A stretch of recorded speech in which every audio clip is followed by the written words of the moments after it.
सभी साथियों, मित्रों, भाई बंधुओं, प्रभुगणों,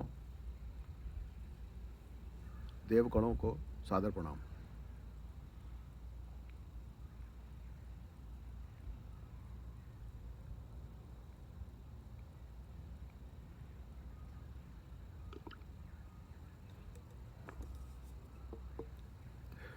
दरअसल क्या है, मैं आज बातचीत रखना चाह रहा हूँ इम्यूनिटी पर। दरअसल जब से कोरोना फैला है तब से लगातार मार्च से और मार्च के पहले से भी ये सामने आ रहा है, एक मिथक, एक गलतफहमी कि हम भारतीयों का इम्यून सिस्टम बहुत अच्छा होता है।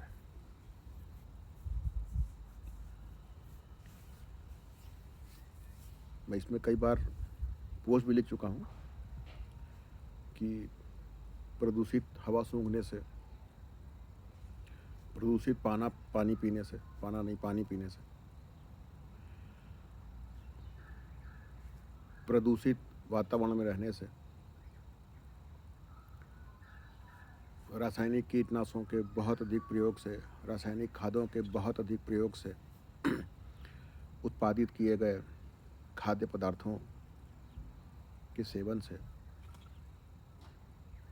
इम्यूनिटी नहीं बढ़ती है। और यदि आप इन चीज़ों का सेवन कर रहे हैं और आप जिंदा हैं तो ऐसा भी नहीं है कि आपका शरीर इतना सक्षम है, समर्थ है कि इम्यूनिटी बड़ी तगड़ी हो गई आपकी।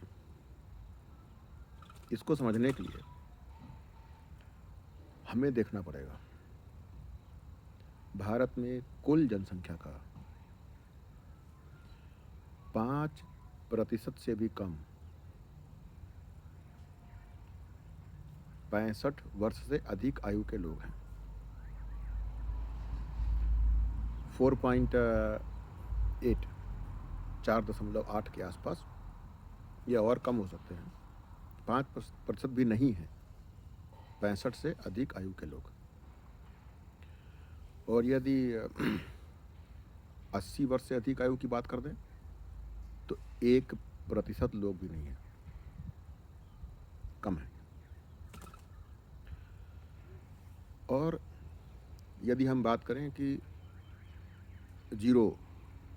1 दिन से लेकर 45 वर्ष की आयु तक के जो लोग हैं वो लगभग 82% हैं, 81% से भी अधिक। नवजात शिशु से लेकर 45 वर्ष की आयु तक, 45 वर्ष की आयु से लेकर से अधिक आयु के लोग 19% से भी कम है। अब सवाल ये खड़ा होता है कि यदि इम्यूनिटी बहुत अच्छी है तो लोगों की आयु अधिक क्यों नहीं है? ऐसा क्या कारण है कि लोग 45 वर्ष की आयु तक पहुंचते पहुंचते ही उनका शरीर जवाब दे जाता है?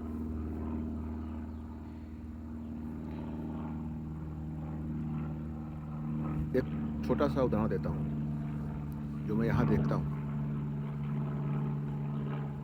सिडनी में देखता हूँ, कैनबरा में देखता हूँ, और भी बहुत शहर गया हूँ, वहाँ भी देखा। मैं ऑस्ट्रेलिया के कई राज्य, कई शहर देख चुका हूँ।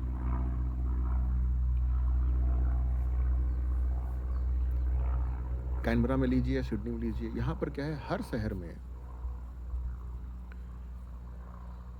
दौड़ने के लिए, पैदल चलने के लिए पाथ बने होते हैं।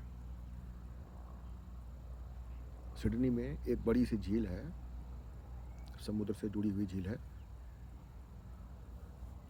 उसके चारों ओर दौड़ने का पाथ बनाया गया है और ये लगभग 14 किलोमीटर का बनता है। इसके टुकड़े किए गए हैं, आप अपनी इच्छानुसार जितना दौड़ सकें उतना दौड़ें। आपको सैकड़ों हज़ारों लोग मिल जाएंगे, हर उम्र के, बच्चे से लेकर 80 वर्ष का, 75 वर्ष का, 85 वर्ष का, जैसी जिसकी शारीरिक क्षमता हुई, आपको इसमें दौड़ते मिल जाएंगे। कोई 5 किलोमीटर दौड़ रहा है, कोई 7 किलोमीटर दौड़ रहा है, कोई 10 किलोमीटर दौड़ रहा है, कोई 14 किलोमीटर दौड़ रहा है, लगातार दौड़ते हैं। ये उनके जीवन का हिस्सा है। जिन्हें दौड़ना पसंद नहीं है वो नावें चलाते हैं। सुबह 3:30 बजे उठते हैं, 3 बजे उठते हैं, नावें निकालते हैं, समुद्र में पहुंचते हैं और नाव चलाते हैं। 1 घंटा, 2 घंटा, 1.5 घंटा नाव चलाते हैं। वो पतली सी नाव होती है, इसमें केवल एक आदमी बैठ सकता है और फिर उसको खेते हैं। जो आदि की माता जी हैं, मेरी बेगम साहिबा, जीवन साथी, मेरी उनकी मुलाकात 2005 में हुई थी। उसके पहले तक, जब तक वो सिडनी में रहीं छोटे से, उन्होंने ये 14 किलोमीटर दौड़ का नियम बना रखा था।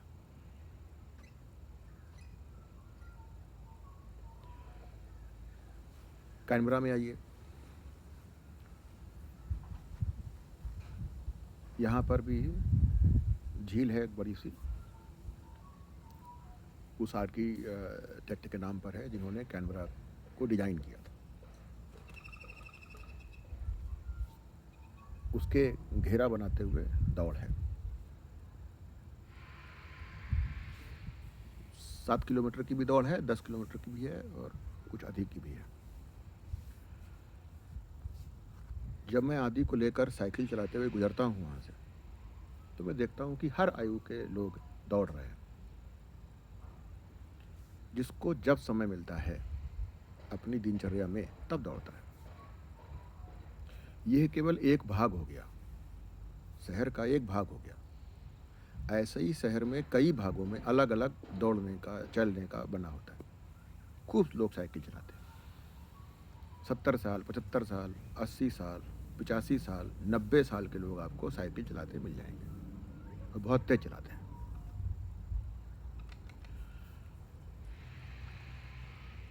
यहाँ का आदमी क्या करता है? माली भी है यहाँ का आदमी, बढ़ई भी है यहाँ का आदमी, लोहार भी है यहाँ का आदमी, सारे काम करता है यहाँ का आदमी, और बोझा ढोने वाला कुली भी है यहाँ का आदमी। लोग जो अपने घर खरीदते हैं या बनाते हैं, तो जो बाहरी लोग हैं वो भले ही यहाँ पे ऊंचे ऊंचे अपार्टमेंट्स में रहना चाहते हैं, लेकिन अधिकतर लोग जो यहाँ के हैं, जिन्होंने बसाया है, बनाया है, जो यूरोप के हैं, वो लोग घरों में रहना चाहते हैं। तो घर खरीदने के बाद वो जो भी घर में चीज़ें होती हैं, बढ़ई गिरी हो, लोहार गिरी हो ना, जो भी हो, वो खुद करते हैं। और बच्चे भी छोटे से ही देख देख कर बड़े होते हैं, ऐसे ही करते हैं।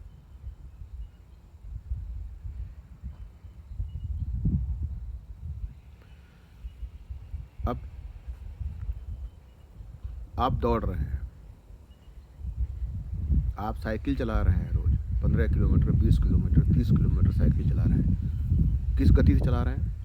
30 किलोमीटर प्रति घंटे की गति से चला रहे हैं, 40 किलोमीटर प्रति घंटे की गति चला रहे हैं। साइकिल, मोटरसाइकिल नहीं, साइकिल, पैरों से चलने वाली साइकिल। मेरी गति काफ़ी कम है, मैं 15, 16, 17 तक रहता हूँ साइकिल चलाते समय। लोग दौड़ते हैं और काफ़ी अच्छे से दौड़ रहे हैं। अब कल्पना करिए कि आप 10 किलोमीटर दौड़ रहे हैं। आपको किसी फौज में भर्ती होने के लिए प्रैक्टिस नहीं कर रहे हैं, आप पुलिस में भर्ती होने के लिए प्रैक्टिस नहीं कर रहे। यहाँ के सामान्य आदमी, आम आदमी की आदत है शारीरिक श्रम करने की। कितना भी अमीर हो, प्रधानमंत्री भी ऐसे ही करता है, राष्ट्रपति भी ऐसे ही करता है, और एक साधारण सा जो कामगार है वो भी ऐसे ही करता है।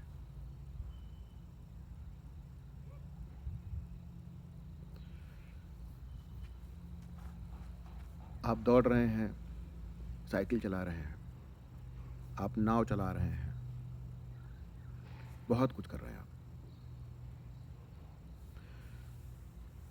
तो आपका शरीर फिट है, आप लंबा जीते हैं, आप स्वस्थ तरीके से जीते हैं।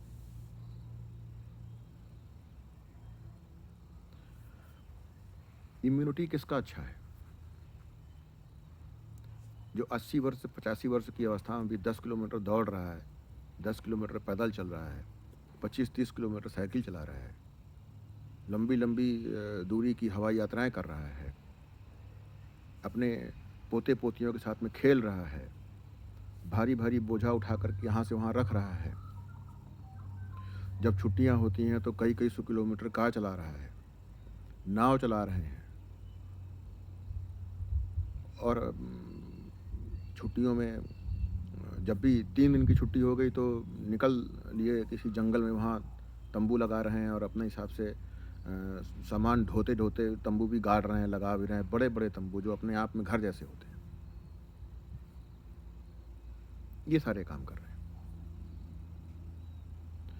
लंबा जी रहे हैं। जैसे यहाँ पर 45 वर्ष से अधिक आयु के जो लोग हैं वो लगभग 41% से अधिक लोग हैं, 41% से अधिक लोग हैं, और वो भी इसलिए है क्योंकि यहाँ पर जो एशिया के देश हैं या बाकी जो देश हैं वहाँ से छात्र बहुत पढ़ने आते हैं, वहाँ से लोग यहाँ नौकरी करने आते हैं, तो ये सारे के सारे अधिकतर लोग 45 वर्ष से कम आयु के होते हैं। 25, 20, 30, 35 ऐसी उम्र के लोग होते हैं। तो इस कारण ये प्रतिशत 42 या 41 दिखता है। और यदि इन लोगों को हटा दिया जाए, केवल जो लोग यहीं पले बढ़े हैं उनकी अगर बात की जाए तो ये परसेंट ज़्यादा हो जाएगा। मतलब ये कि यहाँ का आदमी ज़्यादा जीता है, सक्रिय रूप में ज़्यादा जीता है। ऐसा नहीं है कि 40 वर्ष के बाद अरे अब तो हम बूढ़े हो गए, हम ऐसे हो गए, हम वैसे हो गए, और बिस्तर में बैठे बैठे टाइम पास कर रहे हैं, या दरबार लगा लिया, कुर्सी में बैठे हुए हैं, बैठे बैठे।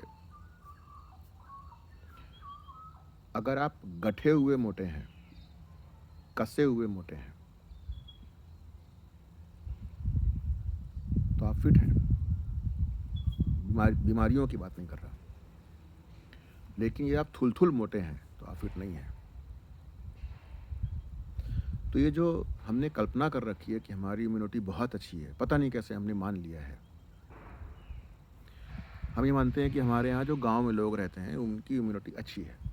बिल्कुल अच्छी होती थी, अच्छी है नहीं। क्यों होती थी अच्छी? क्योंकि वहाँ पर प्राकृतिक वातावरण होता था, शुद्ध वायु होती थी, अच्छा खाना खाते थे, प्रदूषण रहित खाना खाते थे, और शारीरिक परिश्रम करते थे, तालमेल था जीवन में। अब गांव ऐसे बचे नहीं, बहुत कम गांव बचे हैं ऐसे। गांव को भी हम पेड़ काट रहे हैं घरों में, क्योंकि हमें 2 कमरे और खड़े करने होते हैं, क्योंकि हमको लगता है कि पेड़ों से पत्तियां नीचे गिर रही हैं, चिड़ियाँ बैठती हैं नीचे, टट्टी करती हैं, हम पेड़ काटते रहे। गांव में भी अब शुद्ध वायु नहीं है या कम है, शहर की तुलना में बेहतर है, लेकिन पहले की तुलना में नहीं बेहतर है। गाँव की वायु भी प्रदूषित हो रही है, और पानी की तो बात ही नहीं कर सकते हम। शायद ही ऐसा कोई कोना हो भारत देश का जहाँ का पानी प्रदूषित नहीं हो। और हम लोग एक मिथक में जीते हैं कि जो हैंडपंप से पानी निकलता है या जो ज़मीन के भीतर का पानी होता है वो शुद्ध होता है, क्योंकि ऐसा नहीं है। लेकिन हम लोगों ने मान लिया है कि उसको हम ताज़ा पानी कहते हैं।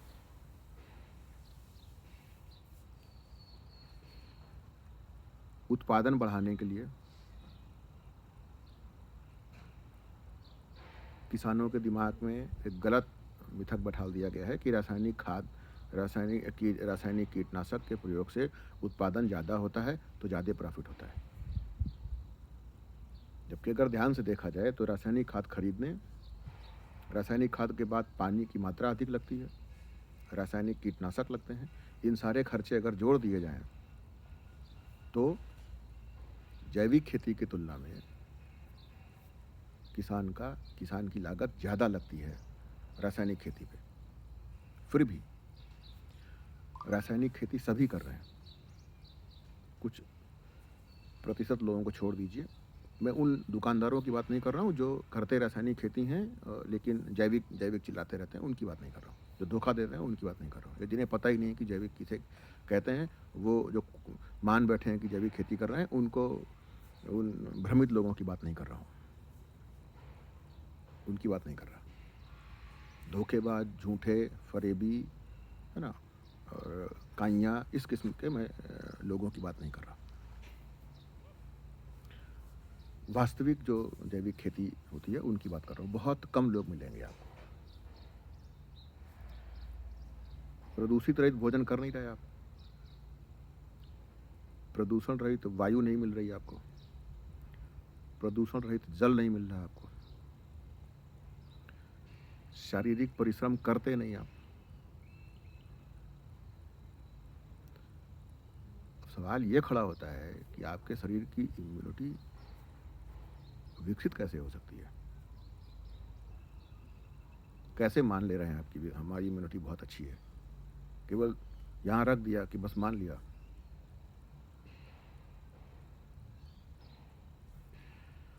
कुछ चोचलेबाजी आयुर्वेद की भी रहती है। हम ये मान बैठे हैं कि आयुर्वेद के कारण जो है हम आयुर्वेद वाले देश के हैं तो हमारी इम्यूनिटी अच्छी है। अरे भाई, दुनिया का कोई भी देश हो, दुनिया का कोई भी समाज हो,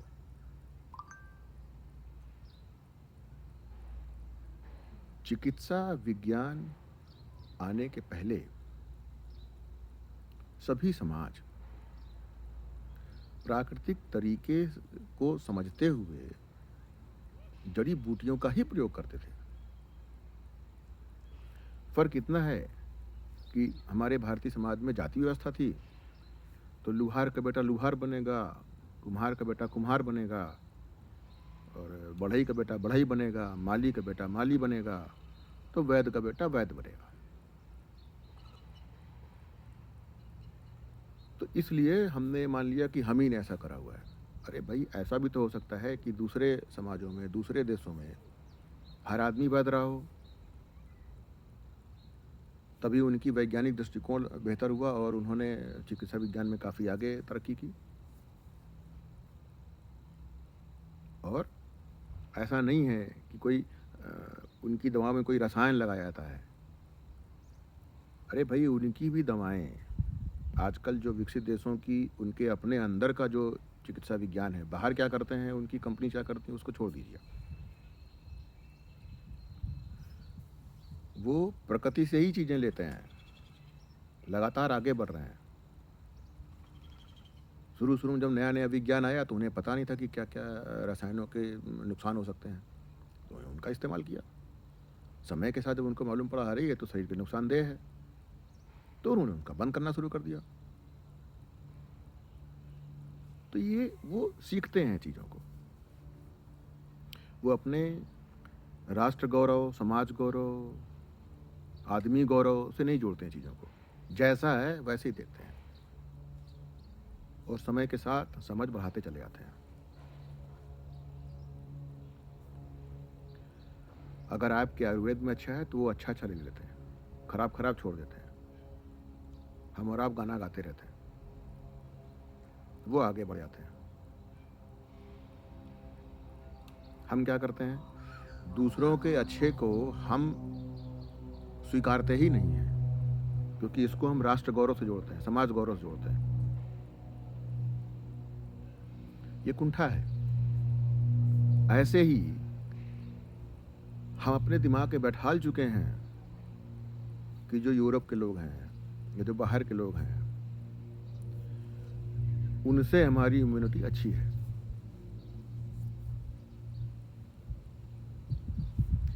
कोरोना का लीजिए, हम तुलना करते हैं कि उनके देश में लोग ज़्यादा मरे, ठीक है, मान लेते हैं। हमारी इम्यूनिटी अच्छी है, हमारे यहाँ लोग कम मर रहे हैं, मान लेते हैं। अब इस गौरव से बाहर आकर के, जो फर्जी गौरव है, इससे अगर बाहर आकर के थोड़ा सा तथ्यों से देखें, अगर चीज़ों को समझने की चेष्टा अगर करें, यूरोप के देशों में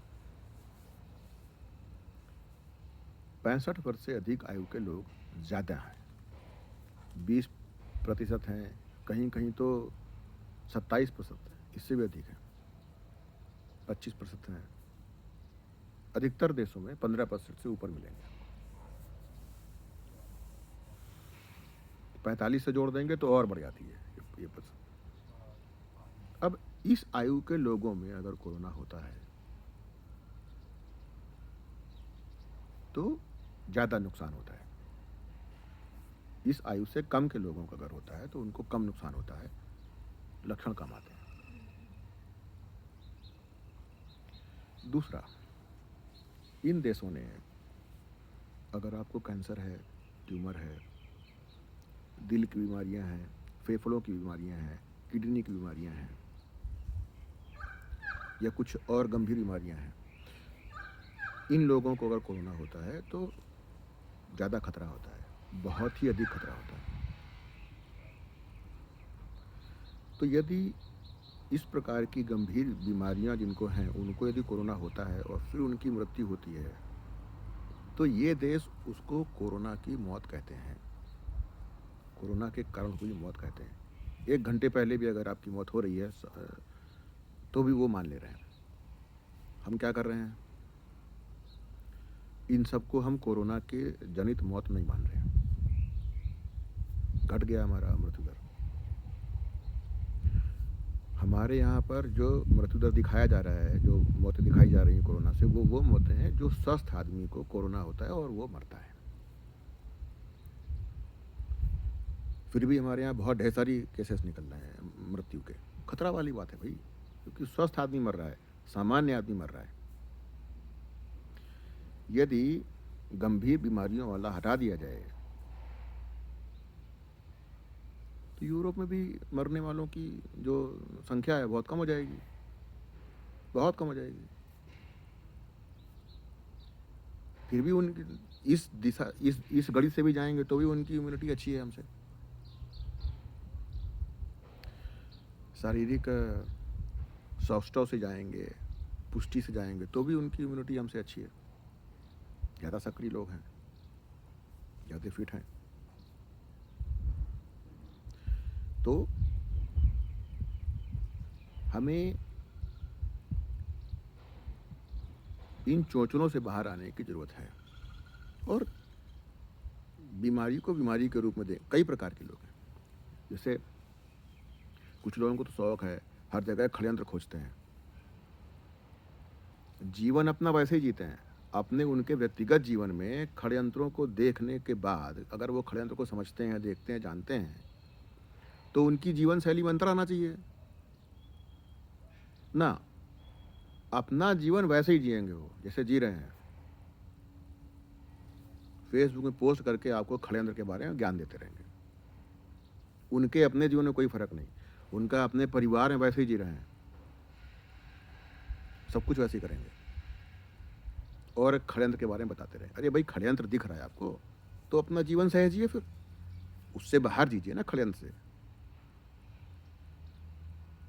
भाई, यदि आप समझदार हैं, आपको चीज़ें दिख रही हैं तो उस समझ को आप जिए अपने ऊपर ना, प्रामाणिकता के साथ में उस समझ को जीजिए।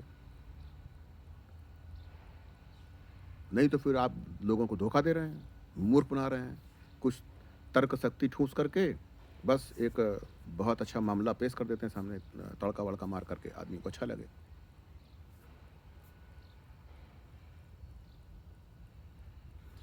कुछ ऐसे लोग हैं जिनकी नौकरियां चली गई हैं, जिनके व्यापार में नुकसान हुआ है, तो उनको लगता है कि ये कब तक चलेगा। तो वो विरोध करते हैं कोरोना का। ध्यान से देखें तो या तो राजनीतिक पूर्वाग्रह है, या आर्थिक पूर्वाग्रह है, या व्यवसाय का पूर्वाग्रह है, या षड्यंत्र वाला किसी को शौक है, कुछ भी है। कोई वैज्ञानिक तथ्य या वैज्ञानिक दृष्टिकोण नहीं है, कोई ईमानदारी नहीं है, कोई सामाजिक ईमानदारी नहीं है। भले ही तर्क शक्ति से या शब्दों के घालमेल से बहुत अपने आप को ईमानदार दिखाने का फरेब प्रस्तुत करें, लेकिन ऐसा कुछ भी नहीं है।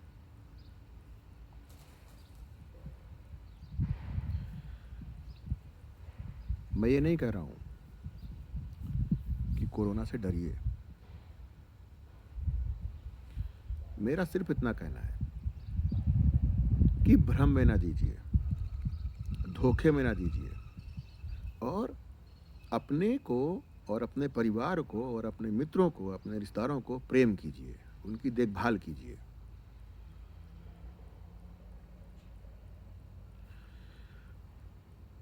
अगर एक आदमी को कोरोना होने से केवल छींक आती है, तो इसका मतलब नहीं है कि दुनिया के हर आदमी को कोरोना होने से छींक आएगी। हो सकता है कि किसी आपके ही परिवार के किसी व्यक्ति को कोरोना होने से छींक आए, और आप ही के परिवार के किसी दूसरे व्यक्ति को कोरोना होने से मृत्यु हो जाए, या बहुत ज़्यादा उसको तकलीफ झेलना पड़े। शरीर के अंदर की संरचना, शरीर के अंदर का जो प्रतिरोधक क्षमता का जो तंत्र होता है, उसका कई तत्वों पर निर्भर करता है कि यह कोरोना जब आपके अंदर जाएगा तो कैसी प्रतिक्रिया देगा।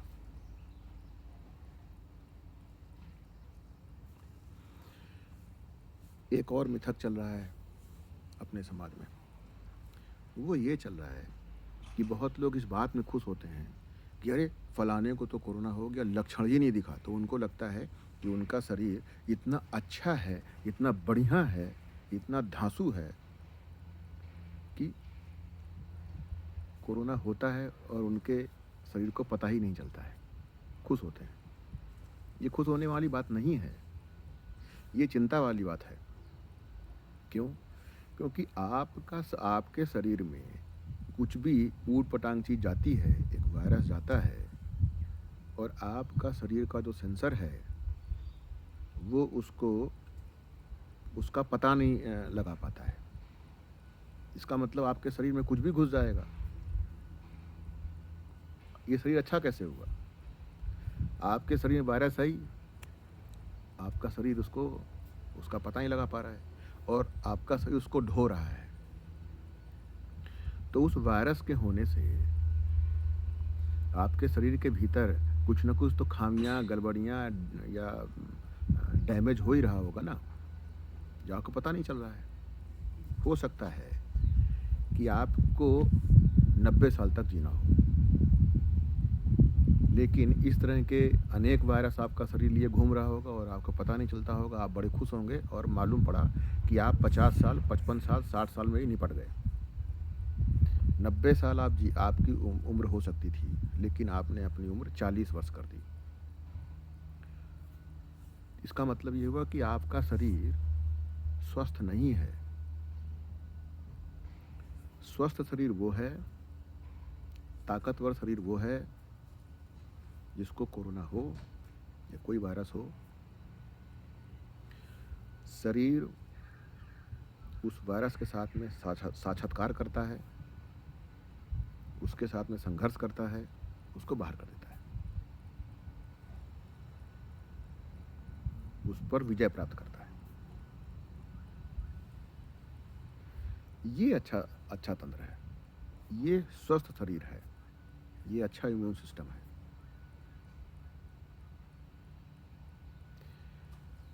लक्षण नहीं दिखना ये कोई खुशी वाली बात नहीं है।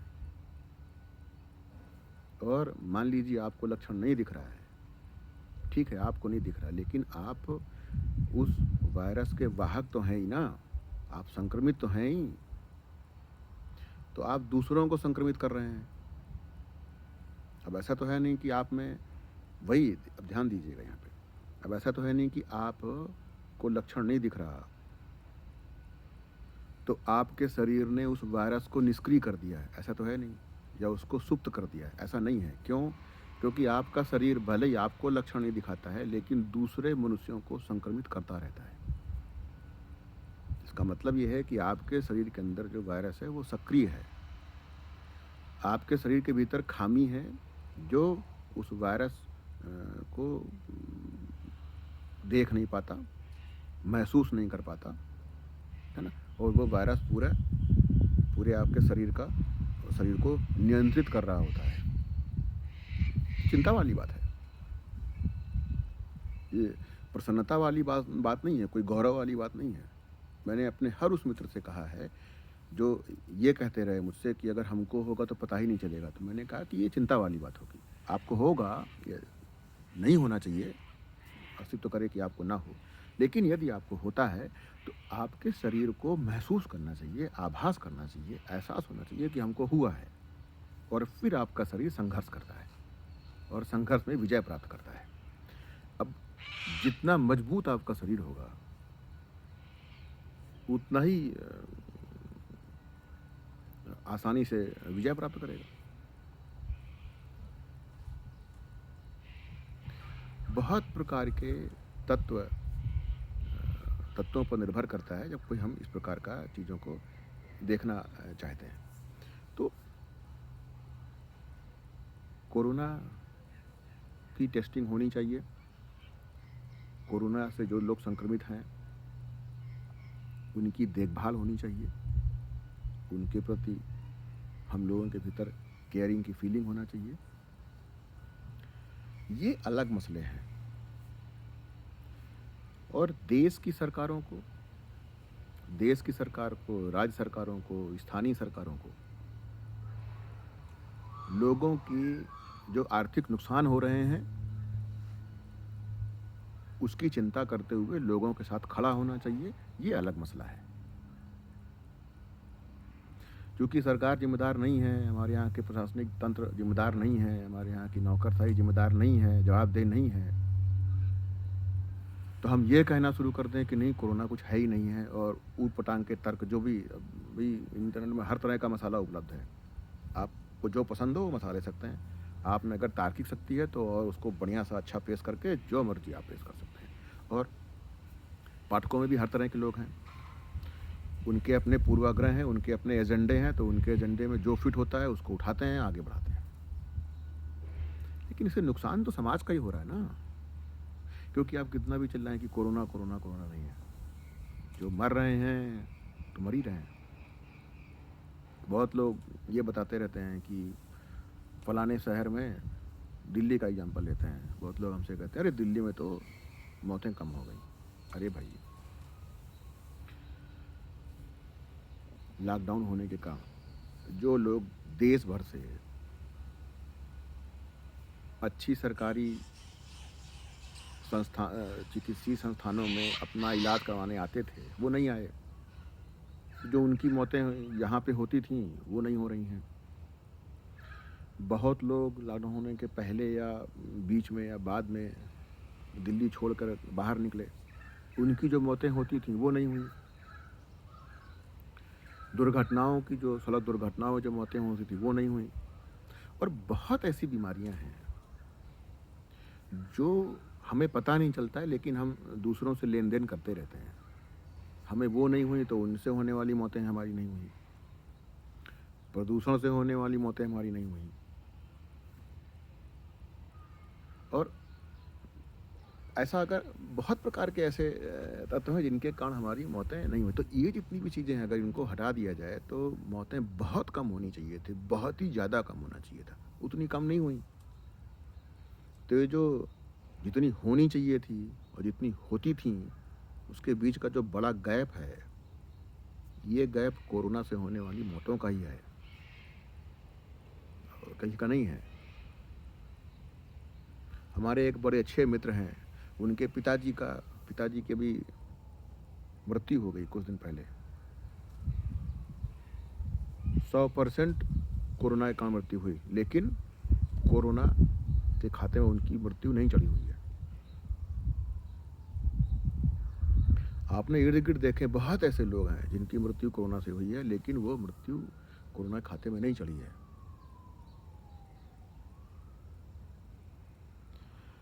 बहुत लोग तर्क देते हैं, अरे फलानी बीमारी से इतना लोग मरता है, इतना वो होता है, ऐसा वैसा। ठीक, बहुत बढ़िया, सहमत है।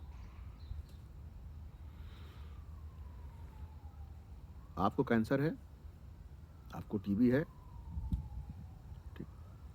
अब ऐसा तो है नहीं कि मुझे कैंसर है, मैं मैंने ये ग्लास अगर छू लिया है, मुझे कैंसर है, मैंने इस ग्लास को अगर छू लिया है, तो दूसरा व्यक्ति आता है, इस ग्लास को 5 दिन बाद छू लेता है या 6 दिन बाद छू लेता है, तो उसको भी कैंसर हो जाएगा और उसको कैंसर होते ही कुछ दिन में मर जाएगा। ऐसा तो होता नहीं है। मुझे टीबी है, मैंने इसको छू लिया है, इसको ऐसे हाथ से कुल छू लिया, पिया नहीं है, इससे छू लिया मैंने, इसको रख दिया, 10 दिन बाद कोई आदमी आता है, इस ग्लास को छूता है, उसको टीबी आती है, वो मर जाता है। ऐसा तो नहीं है। इस कोरोना में ऐसा है कि आप जिस वस्तु को छूते हैं, या आप जैसे मैं यहाँ पे छींक रहा हूँ हवा, मैंने छींका और घंटे 2 घंटे बाद कोई दूसरा आदमी यहाँ के बैठ जाता है, या वायु से वो कण भी अलग अलग जा सकते हैं, तो एक जो उसका वो बनेगा, तो उसके भीतर अगर कोई आदमी आता है, गुजरता है, तो उसको भी कोरोना हो जाएगा या होने के संभावनाएं हैं। अब ऐसा तो होता नहीं कि कोई कैंसर वाला निकल रहा है, कहीं से सांस ले लिया उसने या कुछ और कर लिया, या आप किसी कैंसर वाले व्यक्ति से मिलने गए हैं, है ना, तो आप जब लौटे तो आपको कैंसर हो गया है। तो ये जो कुतर्क हैं, चीज़ों को ध्यान से देखिए, ये संक्रमण की चीज़ें हैं, और संक्रमण ये वायु संक्रमण है, सांस वाला संक्रमण है। ये बड़ा खतरनाक संक्रमण होता है, क्योंकि आप सांस लेते ही हैं। लोग बताते हैं कि भाई HIV से मौतें होती हैं। अरे भाई, पता ही है, जब तक खून का खून नहीं मिलेगा, नहीं होगा संक्रमण आपको। रात दिन रहिए साथ में HIV वाले के, या जिन जिन कारणों से होता है वो कारण नहीं करें आप, नहीं होगा। तो कोरोना से हमें बच के रहना है, हल्के पे नहीं लेना है और डरना भी नहीं है। और इम्यूनिटी चाय पीने से नहीं बढ़ती है कि आपने कोई घोल बनाया, उसको पी लिया तो इम्यूनिटी बढ़ गई आपकी, ऐसा नहीं है। तो ये जो भी टॉनिक फानिक जो भी आप सोच रहे हैं, कोशिश करें कि उनसे वो करें। जीवन शैली, कुछ खाने पीने से इम्यूनिटी नहीं बढ़ती है। शरीर की एक पूरी व्यवस्था होती है, उस व्यवस्था को समझकर शरीर के साथ तालमेल के साथ जीने से इम्यूनिटी बढ़ती है। ऐसा नहीं कि आप काजू पिस्ता बादाम खा रहे हैं, संतरा पी रहे हैं, तो आप बस मतलब इम्यूनिटी आपकी तगड़ी हो गई, या कोई टॉनिक वानिक आ गया है, कोई किसी ने बोल दिया कि भैया ये पियो तो आप पी रहे हैं बस। जैसे अभी सुनने में आया है कि कुछ दवाएं भी आ रही हैं टॉनिक के रूप में, उनको जब लोग पीते हैं तो कुछ समय बड़ा अच्छा लगता है, उनको लगता है स्फूर्ति आ गई है। अरे भाई, वियाग्रा खाने से भी स्फूर्ति आती है भाई। आपको लगता है कि आप बड़े ऊर्जावान हो गए हैं। जो खिलाड़ी लोग होते हैं वो इंजेक्शन ठोकते हैं अपने और फिर दौड़ लगाते हैं, उनको भी लगता है कि उनके अंदर स्फूर्ति आ गई है। तो भाई ये भी तो हो सकता है कि जो टॉनिक आप पी रहे हैं उसमें इस प्रकार की तत्वों का प्रयोग किया गया हो, तो आपको खतरा हो गया ना ये तो। क्योंकि लंबी दूरी को अगर देखेंगे, देखिए एक बात और समझिए, स्वस्थ शरीर का मतलब ये नहीं होता है कि आपकी आयु 90 साल होनी थी और आप 50 साल में निपट गए, या 50 साल में कड़ हिलने लगे। स्वस्थ शरीर का मतलब ये होता है, और 50 साल तक आपको कुछ नहीं होता, तो आप कहते हैं अरे हम तो बड़े स्वस्थ हैं, और 50 साल हो 55 साल में निपट गए आप, या बिस्तर पर लद गए। ये स्वस्थ होना नहीं होता है। स्वस्थ होना वो होता है कि आप जितना जी रहे हैं, जितना आपको जीना था, 90 साल, 80 साल, 100 साल, एक मनुष्य की जो आयु है, उस आयु के नज़दीक तक पहुंचते हैं आप, और फिर और सक्रिय रूप में पहुंचते हैं, स्वस्थ रूप में पहुंचते हैं। थोड़ा बहुत तो भाई अब शरीर है, ढलेगा तो उतार चढ़ाव तो लगे ही रहते हैं, डिफिशियंसी तो होती है ठीक किसी भी चीज़ की, तो उसको स्वस्थ होना कहते हैं। अब आप, कुछ फैशन भी है लोगों का, घर में महिलाएं कोई काम नहीं करेंगी, घर के बाहर भी नहीं जाना उनको, 2-2 कमरे के मकानों में, फ्लैटों में रहेंगी, 3-3 कमरे रहेंगी, और नारीवाद को लेकर के हमें कोई काम नहीं करना। ये कौन सा नारीवाद है भाई? अरे भाई, आप इतनी जागरूक हैं तो अपने शरीर को तो स्वस्थ रखिए ना। बहाना खोजिए कि ताकि आपके शरीर को कुछ काम करने का मौका मिले, बहाने खोजिए कि ताकि आपको शारीरिक श्रम करने के अवसर मिले, अगर आप वास्तव में जागरूक हैं तो। नहीं तो आप कामचोर हैं, आप अपनी कामचोरी को नारीवाद या नारी प्रगतिशीलता का मुलम्मा उड़ाते हैं। मतलब आप जागरूक केवल पति को गाली देने के लिए हैं बस, या पति के रिश्तेदारों को गाली देने के लिए हैं, अपने शरीर के लिए जागरूक नहीं है। ये कौन सी जागरूकता है भाई? जागरूक हैं तो पूरा जागरूक होइए ना, वरना आप धोखा दे रहे हैं, अपने आप को धोखा दे रहे हैं आप। तो अपने आप को धोखा देना ये कौन सी जागरूकता है? अपने आप को धोखा देना ये कौन सा वाद है? अरे भाई, जितने भी लोग 2-3 कमरों के छोटे छोटे घरों में रहते हैं, घर ही में रहते हैं, कुछ नहीं करना होता उनको, उनको अपने घर में तो नौकर चाकर रखने नहीं चाहिए। कपड़े खुद धोइए हाथ से, झाड़ू लगाइए, पोछा लगाइए, बर्तन मांजिए, कम से कम इतना तो कीजिए ही। ये भी कम है, आपका शरीर इससे अधिक शारीरिक परिश्रम की डिमांड करता है। खाना खूब खाएंगे आप, और फिर घर में नौकरानी भी चाहिए जो खाना बनाए, झाड़ू वाली भी अलग से चाहिए, ये भी चाहिए। तो भैया आप शारीरिक परिश्रम कब करते हैं? आप जो खाना खाते हैं, जो कैलोरीज लेते हैं, उनको आप जलाते कब हैं? आपके जो शरीर के जो जो ये बने हुए हैं, उनको कब आप जलने और फिर नई कोशिकाओं का निर्माण होने का अवसर कब देते हैं आप?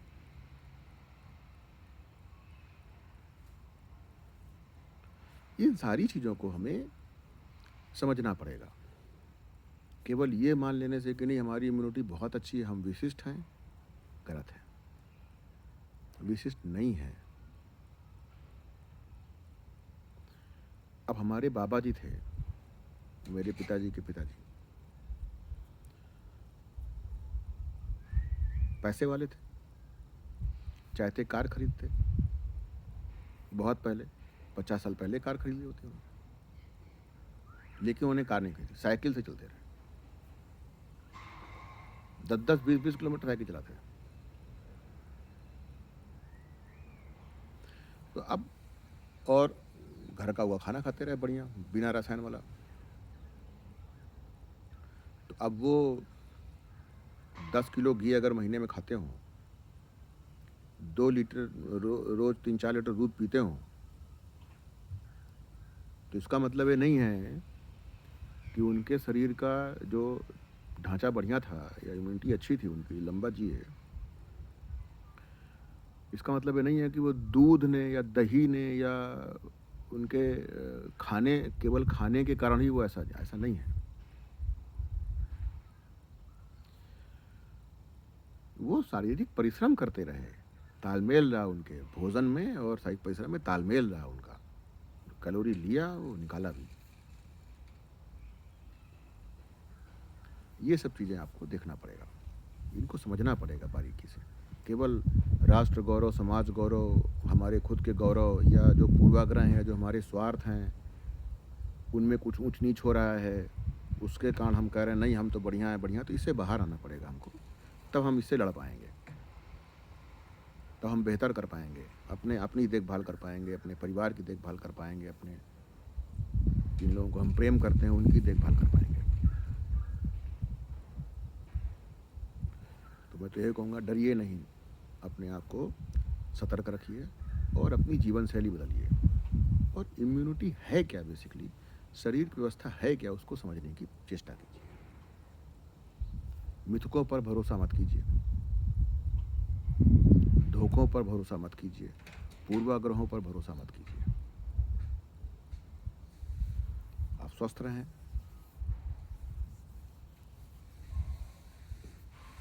कुछ समय बाद आपकी आर्थिक स्थिति बेहतर हो। देखिए, आप स्वस्थ नहीं रहेंगे, समाज को आपको टोटलिटी में देखना पड़ेगा। देखिए, कोरोना है तो है, कोरोना के कारण समस्याएं हैं तो हैं, आप उसको चीख चिल्ला करके बदल नहीं सकते हैं।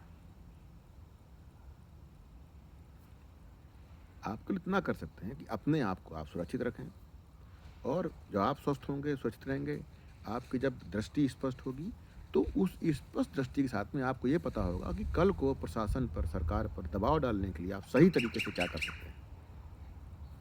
झूठ गढ़ने से, अपने पूर्वाग्रहों के आधार पर, अपने स्वार्थ के आधार पर, अपने एजेंडों के तहत झूठ गढ़ने से समाधान नहीं मिलने वाला है इसका, और ज़्यादा ही भ्रम क्रिएट होगा और ज़्यादा ही समस्याएं आएंगी।